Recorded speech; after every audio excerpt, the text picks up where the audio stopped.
right, now it is time. Happy Halloween, everyone. That everyone who's watching right now, it is time to get into Ric's picks here. Ric, before we go do the countdown, what is some of the reasons why you picked these titles? Well, ladies and gentlemen, I've been seeing movies for more than 60 years. So I've started also I've started in horror before most of you were born. So I have written horror novels. This is three of my horror novels. This is another one of my horror novels. This is my Blood Demons, which is the history of the vampire.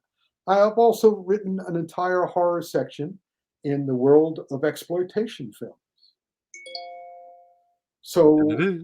So I know a lot about horror. I also was the assistant editor of Movie Monsters magazine and Famous Monsters of Filmland magazine. So I grew up with horror. So I knew horror from the beginning. I also, as a writer, know that horror is fear of the unknown. Slasher movies are not really horror. Slasher movies are fear of the known, which is terror or murder or slasher movies. Horror, however, is fear of the unknown. So I started, and also I saw these movies before everybody ripped them off. The great horror movies started in the 1930s, but then everybody ripped them off. Yeah. And so all you youngsters, you're not enjoying the originals as much because you've seen all the knockoffs. So you're used to all the knockoffs. And of course, the first great horror movie was in black and white. And does anybody watch black and white anymore? So that's why I chose. I do. There you go. That's what I chose. These are the greatest. These are not. I think these are the greatest horror movies I've ever seen. Yeah, but remember, yeah, I'm not a fan of murder or villains. I don't like villains. I like heroes. I like detectives. I don't like villains. Yeah, this is your own personal picks. These are my favorites. Yes, and I'm digging the shirt, by the way. I forgot to tell you that. Oh yeah, of course I wore this. That was great. Yeah, I can only wear this once a year. Next up, we have number one. Here we go. Of course, Frankenstein. Yes, Frankenstein. Classic. People, you have no idea. I did not. Of course, this came out in 1931. I hadn't been born for more than 20 years after that yet. However, I do know when I grew up, I met people who had seen it when it first came out. People were screaming. People were fainting. People were falling apart. It was a huge hit. And even today, it's still one of the great classics. And it has pathos and it's smart. It's beautifully done by the wonderful director, James Whale. And it's an absolute classic. It is the foundation of horror movies. Yes. It's alive! And then this blew me away. They followed it up with The Bride of Frankenstein. This blew me away, man. James Whale was, a tortured, closeted homosexual. And so he did Frankenstein hoping that it was liked. And it was loved and it was a huge hit. So the studio said, do whatever you want. And he went, boom. And again, Bride of Frankenstein is so good.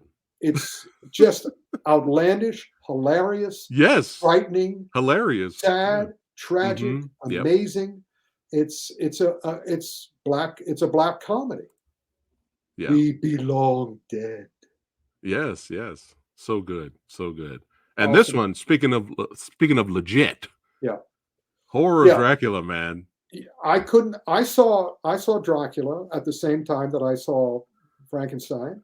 And Dracula with Bela Lugosi just didn't do it for me. It was too mannered. But when I saw Peter Cushing, especially as Van Helsing, and Christopher Lee as Dracula, I went, now that's Dracula. Oh, I mean, his first the first time you see him as the vampire, when he reveals himself as a vampire, it's like effing unforgettable. Yeah. And the whole thing was and also the climactic sequence is still one of the great action moments of all time when Peter Cushing leaps on the table, runs across the entire room, leaps up onto the curtains, pulls them down, and the light goes on to Dracula. And then to keep Dracula in the light, he takes two big candlesticks, makes them into a crucifix, dong, holds it up against him. Just still one of my favorite movies of all time, of any So genre. good. So good. So good. Just a great movie. Number 4. Now, I have not seen this one, Rick, but this looks wild.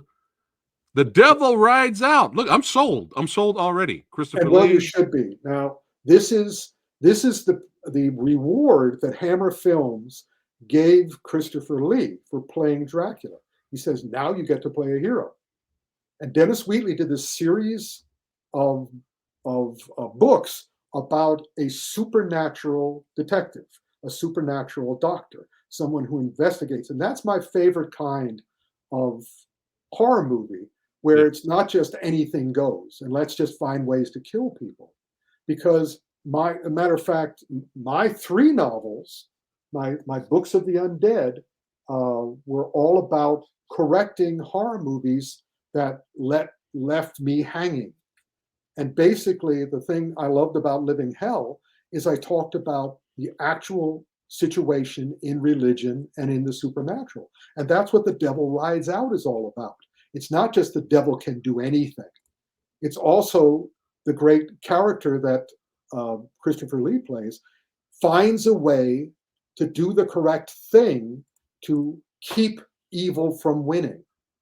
Nice. So it's a wonderful. It's like he's the Sherlock Holmes of the supernatural. Oh, actually, yeah, there's all no right. question. That's exactly what he is. So That sounds awesome. it is awesome, and I highly recommend it. And I believe I saw it recently again. I'm trying to remember. It was on. I don't know if it was on Netflix, but again, just type in the title and find out where you can watch it for free. I bet you it'll be on Tubi.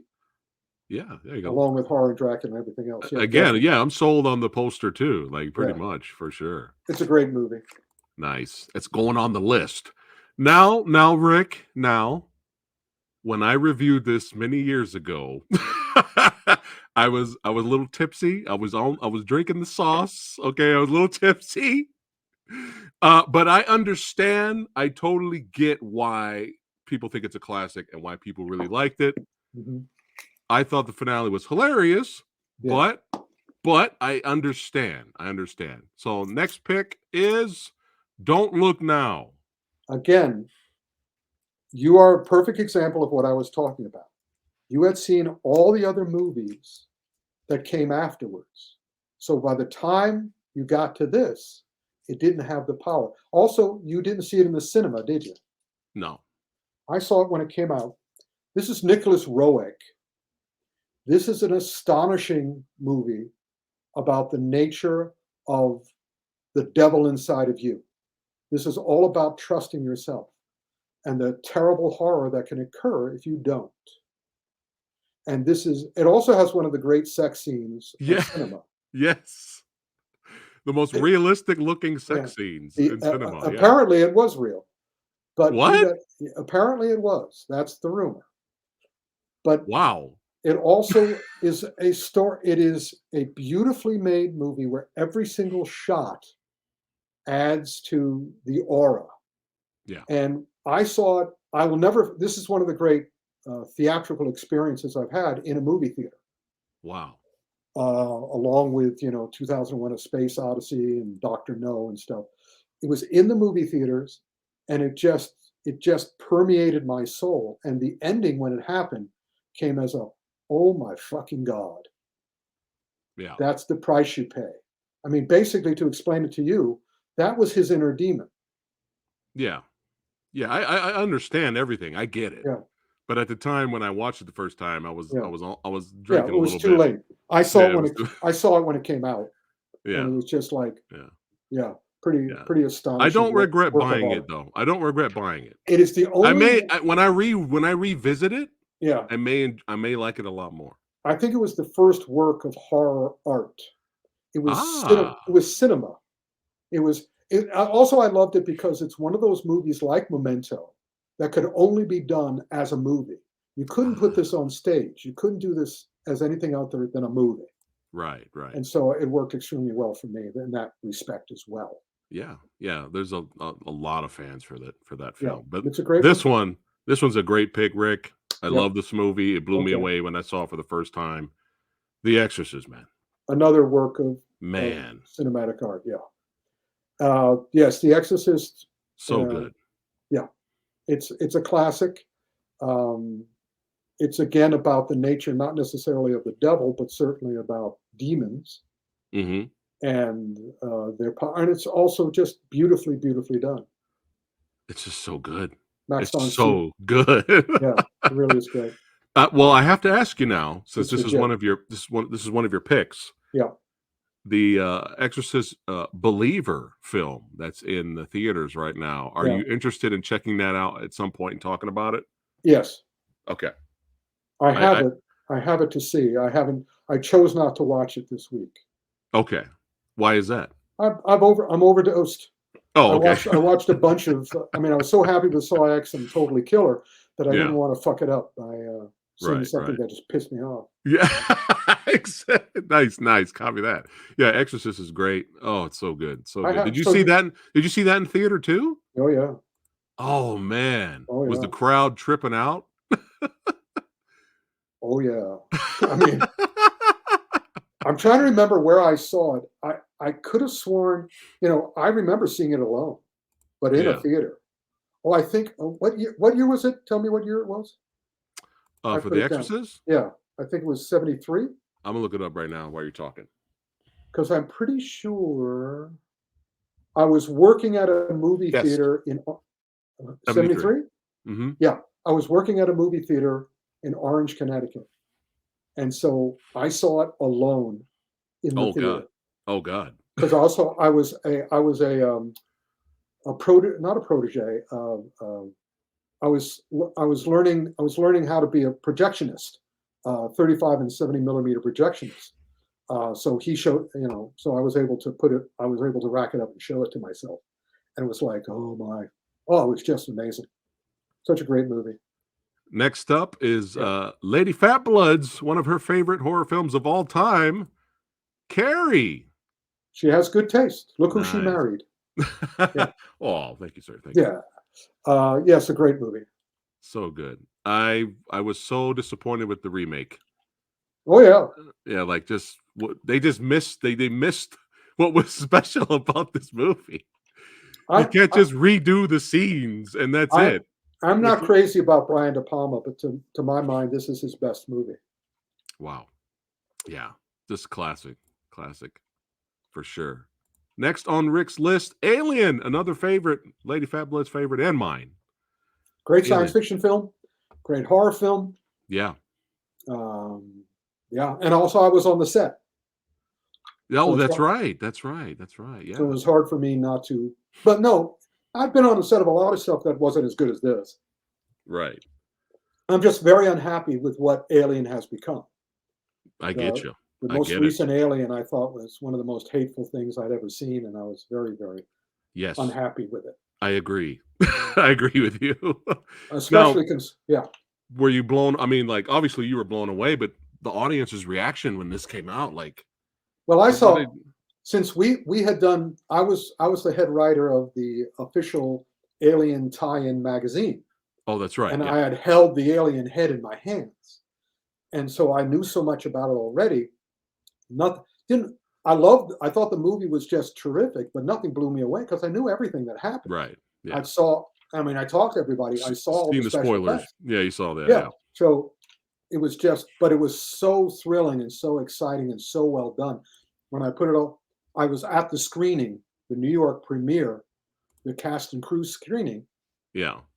And it was like, and then I went with my buddy who also worked at Famous Monsters magazine, and we went to see it in the theaters, and there the audience was like, screaming. Yeah. Nice. Now this one I've never heard or seen this one, Rick. I figured, yeah. Hell Has No Boundary. This is my representation. I strongly recommend. This is why I wanted my honorary mentions to be at the end. This represents the Shaw Brothers horror movies. This is one that I remembered seeing. Unfortunately, as I remember it, it may not be the actual movie that I saw. I may have put all the great moments of the Shaw Brothers horror movies together in one big movie in my mind. Ah. Because as I remember, the Shaw Brothers horror movies, the way I term them is no orifice goes unstabbed. And also, it's maggot-otastic. Okay. Every single one of these movies is basically about a disgruntled soul who takes revenge from beyond the grave. These are all Chinese demons. And Chinese demons, they love the maggots. They love the worms. They love the knives. I swear at the beginning of this movie, it's a very simple story. A demon is upset, and the demon takes revenge on a variety of innocent and not so innocent people. But they do it in outlandish and freaky ways that are designed to freak the audience out. Doesn't have to make sense. Right. It just has to freak you effing out. And so there's this scene.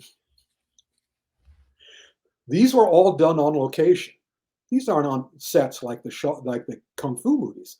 It's locations. And there's this young lady in a tiny little Hong Kong apartment. You see she's in the kitchen. You see she's cutting carrots. Yeah. You see the city behind her. And you see behind, and also see in the corner, because all the Hong Kong apartments are very small. So this is all, packed all in. There's another, she takes one kind of knife and she puts it down and takes another kind of knife. And the knife she puts down on the table while she's cutting starts to vibrate. It's just vibrating more and more and more and more, and just vibrating more and more and more and more, making, and it starts to make kind of little clacking noises. Clackety, clackety, clackety, clack. And it's finally, and you see, and you're all filming it from here. Okay. And you see the woman's face and you see the knife behind her. Yeah. And it's like, and she suddenly begins to, what's that noise? What's that noise? And finally, and it's clacking more and more and vibrating more and more. And she slowly turns around. And the moment she sees it, the knife shoots into her eye. Nice. Bam! Sold. I'm sold. Bam! And it's like, and I remember being in the theater going, "Wow, Jesus! Oh, Jesus Christ!" And of course, then there are a lot of maggots there. And I remember also the finale of this movie is that the possessed woman tries to escape from this Shaolin monk who is trying to exorcise her. Yeah. And the climax is in the Hong Kong airport. And they're just hurling bolts and stuff and crap at each other, and just bam, bam. And I'll never forget, because I was in that airport. I knew the room that they filmed it in, and there's the Shaolin monk and this maggot spewing demon battling each other in the airport. I have to see this. You have to see Hell Has No Boundary. You have to see Hex. You have to see The Boxer's Omen. I have seen that. That's one of the craziest, most insane movies I've ever seen. You guys need to see The Boxer's Omen. It is insane. Maggotastic, right? Yeah, it's insane, but entertaining as well. Human Lanterns, that's another fun one. Oh, that's one of the best, because that's a kung fu horror movie directed by the great Sung Chung. Yeah, that's with Lo Lei, yeah. But yeah, I'm sold on this. I got to check this out for sure. Hell Has No Boundaries, man. Honorable mentions now. There's one. There's only one movie I forgot. left. I'm sorry. Okay, yeah, go ahead. All right, honorable mentions before the last one. Mr. Vampire, another classic. The Gaionshi movies. So good. Just terrific. I mean, entertaining kung fu, martial art, hopping vampire films. Yeah, comedy, everything. Yeah, scares, action. That's right. Special effects, all that good stuff. A complete entertainment. Oh yeah. Lam Ching Ying. Yes. Yeah. And another favorite of mine, A Chinese Ghost Story. Again, out of all the three films, Do you have a favorite one? Of the Chinese ghost story? Mm-hmm. Yeah, the first one. Of course, the Yeah. first one. 2's really good too. 2 is very good, but, the first one is the first one. Yeah. Classic. So good. So good. The third one, that was kind of like a reboot Well, of the sort of. first one, kind of. Yeah, it just wasn't didn't have the power. Yeah. They Yeah. were getting to the end of the golden age of the Hong Kong cinema. Right. But yeah, this horror, hilarious moments, great special effects, creature Romantic effects. moments, exciting moments. Yeah. Yeah. Yeah. There's some Wu Ma's sexy moments. Wu Ma's one of his great performances as a wuxia Yes. swordsman. Oh yeah, I love him in that. Love him in that movie. And now we have something a little more recently for Rick's last pick, The Conjuring, the first one. Yes. Well, that's not an honorable mention. That's on my top 10 list. Yeah. I'm just segueing. And that to the again next. is example of what I was talking about before, like the guy who knows how to deal with, like The Devil Rides Out. Here we have the Warrens, who I met, who are actually real life supernatural busters, ghostbusters. Oh, you met the Warrens? Oh yeah, I met the Wow. Warrens. They came to the Amity, I think, senior high school, and gave my class a lecture. Now I talked to them afterwards because, again, and that's what I did in my horror novels. I always like to set up the situation, and everything plays by the rules. Everybody plays by the rules. It's not just anything goes. You can figure this stuff out because the afterlife, God and the devil are part of the human experience. So the idea that it would not be human based and they could get away with anything just didn't make any sense to me as a kid. So when I would see a movie where somebody went, no. We can figure this out. Right. We just have to find out what the rules are because they're playing by a different set of rules. Yeah. We have to find out the rules. And I love it. In The Conjuring, that's what they do. Again, it's a great, with wonderful actors, great direction, a terrific story. I love all 3 of the Conjuring movies, even though the third one was more of a love story, but I said they earned the love story. The Warrens earned the love story. They're constantly just going there for horror. Don't go. Just go it for the full cinematic experience. Yeah. Yeah. Yeah. I enjoyed the first 2. I still haven't seen the third one yet. Really quick before we wrap it up. Question for you, Rick. Your thoughts on the Legend of the 7 Golden Vampires? Again, it's what happens when the Hong Kong Chinese work with a English-speaking company. In this case, they were working with Hammer, so that was a United Kingdom company. So what happens is that when they do that, they always say, "What do you want us to do?" I was talking about Yuen Wu Ping and would go onto the set of The Matrix and not tell them the way the action should be. He would say, "What do you want me to do?" And he would do what the directors tell him to do. So what would happen here is this could have been a great vampire kung fu movie, but instead they said to Hammer Films, "What do you want us to do?" And of course, nobody understands Hong Kong films like the Hong Kong people, Right. but they didn't do that. They did so it was watered down. It wasn't what it could have been. And also, I know on the basis of Blood Demons, my most recent horror novel. Yeah. I know the history of vampires, and they had, and of course, Guyonshi, they had Mr. Vampire. They had their own vampire legends, which they completely submerged to do it the way Hammer wanted. So it's kind of like, oh well, could have been great. It was okay. It was still fun. It was still good. Yeah. But it wasn't great. Copy that. But what was great are these 10 picks, 10 Rick's picks, his top 10 horror films. And I'm sure he could do a top 20, top 30 if he really wanted to. So who knows? We may update this list for next year. We'll add to it. We will add to it. So happy Halloween, everyone. Thank all of you badasses for watching. Don't forget to like, share, and subscribe. Keep watching horror films. Enjoy it. And all of cinema. And we'll see you guys on the next one. Take care.